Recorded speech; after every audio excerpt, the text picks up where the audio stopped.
നമസ്കാരം. ഇവിടെ ലോകത്ത് ഭാരതവുമായി ബന്ധപ്പെട്ട് ഭാരതത്തിന്റെ ഭരണപരമായ കാര്യങ്ങളുമായി ബന്ധപ്പെട്ട് നയതന്ത്ര വിഷയവുമായി ബന്ധപ്പെട്ട് നടക്കുന്ന കാര്യങ്ങളോ ചർച്ചകളോ ഒന്നും കേരളത്തിലെ പല മാധ്യമങ്ങളും നമ്മുടെ ജനങ്ങളെ അറിയിക്കാറില്ല എന്നത് നമുക്ക് അറിയാവുന്ന കാര്യമാണ്. അന്താരാഷ്ട്ര വാർത്തകൾക്കൊക്കെ വലിയ പ്രാധാന്യം കൊടുക്കുന്ന മാധ്യമങ്ങളാണെങ്കിൽ പോലും ഇന്ത്യയുമായി ബന്ധപ്പെട്ട ഏറ്റവും നല്ല കാര്യങ്ങളൊക്കെ തന്നെ അല്ലെങ്കിൽ ലോകൈകമായി ചർച്ച ചെയ്യപ്പെടുന്ന കാര്യങ്ങളിലൊക്കെ തന്നെ ഒരു മൗനമാണ് അല്ലെങ്കിൽ ഉൾപേജുകളിലേക്ക് പോകുന്ന ഒരു പ്രവണതയാണ് ഇവിടുത്തെ പല പത്രങ്ങളും കാണിക്കുന്നത്. ഇതൊരു ഫേസ്ബുക്ക് പോസ്റ്റാണ്. ഡൽഹിയിൽ അമേരിക്കൻ ഇന്റലിജൻസ് മേധാവി തുളസി ഗബാർഡ്, നമ്മുടെ മുഖ്യ സുരക്ഷാ ഉപദേഷ്ടാവ്, ഇന്ത്യയുടെ മുഖ്യ സുരക്ഷാ ഉപദേഷ്ടാവ് അജിത് ഡോവൽ, മറ്റ് 20 രാജ്യങ്ങളിലെ രഹസ്യാന്വേഷണ വിഭാഗം മേധാവികൾ ഉൾപ്പെടുന്ന വലിയ ഒരു യോഗവും ചർച്ചയും ഒക്കെ നടക്കുകയാണ്. ഇന്ത്യ ആദ്യമായിട്ടാണ് ഒരു അന്താരാഷ്ട്ര സ്പൈ മീറ്റിംഗിന് വേദിയാകുന്നത് എന്നുള്ള കാര്യമാണ്. അതായത് ലോകത്തിലെ ഏറ്റവും മികച്ച രഹസ്യാന്വേഷണ ഏജൻസികളുടെ തലവന്മാർ ഒരുമിച്ച് ചേരുന്നു. അതിൽ പങ്കെടുക്കുന്നത് നമുക്ക് വേണ്ടി, ഇന്ത്യക്ക് വേണ്ടി പങ്കെടുക്കുന്നത് ശ്രീ അജിത് ഡോവലാണ്. ഇപ്പോൾ ഭാരത വിരുദ്ധ പ്രവർത്തനങ്ങൾക്ക് ഭൂപ്രദേശം നൽകരുത് എന്ന കരാറാണ് അമേരിക്കയിൽ ഉണ്ടാക്കിയിരിക്കുന്നത്. ഖാലിസ്ഥാനികൾക്ക് ഇപ്പോൾ അമേരിക്കയിൽ അത്ര നല്ല അന്തരീക്ഷമല്ല. മാർച്ച് 16 മുതൽ തുളസി ഗബാർഡ്, കാനഡയിലെ ഉന്നത intelligence officer Daniel Rogers, British intelligence agency M16 തലവൻ എന്നിവർ ന്യൂഡൽഹിയിൽ ഒത്തുചേർന്ന് ചർച്ചകൾ നടത്തി. ഭാരതം ആതിഥേയത്വം വഹിക്കുന്ന ഈ സുരക്ഷാ സമ്മേളനത്തിൽ അവരെല്ലാം നമ്മുടെ ദേശീയ സുരക്ഷാ ഉപദേഷ്ടാവ് അജിത് ഡോവലിനൊപ്പം ആഗോള സുരക്ഷയെക്കുറിച്ചുള്ള കാര്യങ്ങൾ ചർച്ച ചെയ്തു.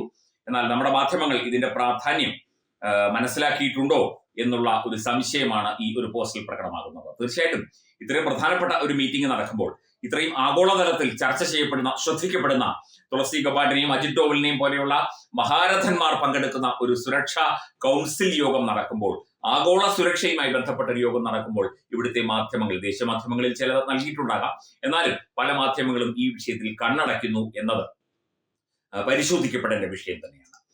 ഇത്രയും പ്രാധാന്യത്തോടെ ഒരു മീറ്റിംഗിന് ഇന്ത്യ വേദിയാകുമ്പോൾ, ഇന്ത്യയുടെ മുഖ്യ സുരക്ഷാ ഉപദേഷ്ടാവ് അതിലെ പ്രധാനപ്പെട്ട ഒരു ആളായി പങ്കെടുക്കുമ്പോൾ കാര്യങ്ങൾ ചർച്ചയാകും. ഇപ്പം അതിനകത്ത് നടക്കുന്ന ചർച്ചയെക്കുറിച്ചൊന്നും റിപ്പോർട്ട് ചെയ്യാൻ നമ്മളെ കൊണ്ട് പറ്റില്ല, ഒരു മാധ്യമത്തെ കൊണ്ടും പറ്റില്ല. കാരണം ആഗോള സുരക്ഷയും ദേശീയ സുരക്ഷയുമായി ബന്ധപ്പെട്ട കാര്യങ്ങളാണ് ചർച്ച ചെയ്യുന്നത്. അതിന്റെ വിശദാംശങ്ങളൊന്നും മാധ്യമങ്ങൾക്കെന്നല്ല ആർക്കും കിട്ടുകയുമില്ല. അജിത് ഡോവൽ പങ്കെടുക്കുന്ന ഒരു ചർച്ചയിൽ നിന്ന് കാര്യങ്ങൾ ചുരണ്ടിയെടുക്കാൻ ശ്രമിക്കുന്നത് എന്തായാലും അത് അപഹാസ്യരാവുകയുള്ളൂ അങ്ങനെ പോകുന്നവർ. അതവിടെ നിൽക്കട്ടെ. എന്നാൽ പോലും ഇത്തരത്തിൽ ഒരു മീറ്റിംഗ് നടക്കുന്നു, ആഗോള സുരക്ഷയെക്കുറിച്ചും ആഗോള തീവ്രവാദ നിയന്ത്രണത്തെക്കുറിച്ചും അത് ഇല്ലാതാക്കുന്നതിനെക്കുറിച്ചും അതുപോലെ തന്നെ വിവിധ സുരക്ഷാ ഏജൻസികളുടെ പ്രവർത്തനങ്ങളെക്കുറിച്ചും രാജ്യങ്ങൾ സ്വീകരിക്കേണ്ട നിലപാടുകളെക്കുറിച്ചും ഒക്കെ തന്നെ ഇത്രയും പ്രാധാന്യത്തോടെ ഒരു യോഗം നടക്കുമ്പോൾ അതിനെ തമസ്കരിക്കുന്ന രീതി ഇവിടുത്തെ മാധ്യമങ്ങൾ കാണിച്ചത് ശരിയായില്ല എന്ന് മാത്രം. നമുക്ക് ഈ ഒരു യോഗത്തിലേക്ക് വന്നു കഴിഞ്ഞാൽ തീർച്ചയായിട്ടും ഇന്ത്യക്ക് അഭിമാനിക്കാവുന്ന, ഇന്ത്യൻ ജനതയ്ക്ക് തന്നെ അഭിമാനിക്കാവുന്ന ഒരു മഹായോഗമാണ് ഡൽഹിയിൽ നടന്നത് അല്ലെങ്കിൽ നടക്കുന്നത്. തീർച്ചയായിട്ടും ഇന്ത്യ ലോകത്തിന് തന്നെ ഒരു അവിഭാജ്യ ഘടകമാണ്. ഏറ്റവും പ്രധാനപ്പെട്ട ഒരു രാജ്യമായി മാറിയിരിക്കുന്നു. ഇന്ത്യൻ ദേശീയ സുരക്ഷാ ഉപദേഷ്ടാവ് ലോകത്തിന്റെ തന്നെ ദേശീയ സുരക്ഷാ ഉപദേഷ്ടാവായി മാറുന്ന ഒരു കാഴ്ചയും കണ്ടു. തുളസി ഗബാർഡ് അത് തന്നെയാണ് പറഞ്ഞത്. ഇന്ത്യ മുന്നിട്ട് നിൽക്കണം എല്ലാ കാര്യത്തിലും, ഇന്ത്യ എല്ലാത്തിലും നടപടികൾ സ്വീകരിക്കാൻ. ദേശീയ സുരക്ഷ, അന്തർദേശീയ സുരക്ഷ, ആഗോള സുരക്ഷ, ഈ സുരക്ഷയുമായി ബന്ധപ്പെട്ട കാര്യങ്ങളിലൊക്കെ തന്നെ ഇന്ത്യ കൂടുതൽ ശ്രദ്ധിച്ച് മുമ്പോട്ട് പോയി കഴിഞ്ഞാൽ തീർച്ചയായിട്ടും വലിയ സഹകരണത്തോടു കൂടി തന്നെ ലോകത്തിന്റെ സുരക്ഷയൊരുക്കാൻ നമുക്ക് കഴിയും, ആഗോള രാജ്യങ്ങൾക്ക് കഴിയും. അമേരിക്ക അടക്കമുള്ള, ജർമ്മനി, ഇറ്റലി, ഫ്രാൻസ് അടക്കമുള്ള രാജ്യങ്ങൾക്ക്, ഇസ്രായേൽ അടക്കമുള്ള രാജ്യങ്ങൾ എല്ലാവരും ഒത്തുചേർന്ന് ദേശീയ സുരക്ഷയ്ക്ക് വലിയ പ്രാധാന്യം നൽകണം എന്നുള്ള കാര്യമാണ് ഇന്ത്യൻ പ്രധാനമന്ത്രി നരേന്ദ്രമോദി അമേരിക്കയിൽ എത്തിയപ്പോൾ തുളസി ഗബാർഡ് ചൂണ്ടിക്കാട്ടിയത്. അതിന്റെ കൂടി ഭാഗമായിട്ട്, അതിന്റെ കൂടി ഒരു ബാക്കി നടപടിയായിട്ടാണ് ഇപ്പോൾ ഈ ഒരു വലിയ യോഗം ഇന്ത്യയിൽ ഡൽഹിയിൽ നടക്കുന്നത്. തീർച്ചയായിട്ടും ഇതിന് വലിയ പ്രാധാന്യമുണ്ട്. ഇത് അത്ര ചെറിയ യോഗമല്ല, നമ്മൾ വിചാരിക്കുന്നത് പോലെ അത്ര എളുപ്പം ചിന്തിക്കാവുന്ന ഒരു കാര്യമല്ല ഈ ചർച്ചയിൽ ഉണ്ടാകുന്നത്.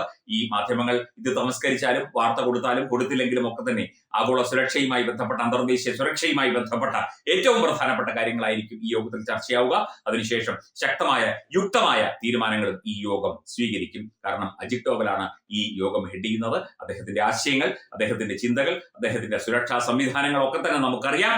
അപ്പം അദ്ദേഹത്തെ പോലെ ആള് ഈ ഒരു യോഗത്തിൽ പങ്കെടുത്ത് ആഗോള സുരക്ഷയെക്കുറിച്ച് ചർച്ച ചെയ്യുമ്പോൾ അതിന്റെ വാർത്താ പ്രാധാന്യം വളരെ വലുതാണ്. ഇനിയിപ്പോൾ ഏത് മാധ്യമങ്ങൾ ഈ വാർത്തയും വിവരവും ഇല്ലാതെയാക്കിയാൽ. Branding partner Edubix online executive education, focus physiotherapy centre Pattom, Unnat engineering Gujarat, തീർത്ഥയാത്ര.com, iron build Gujarat, PRS hospital Killipalam Thiruvananthapuram.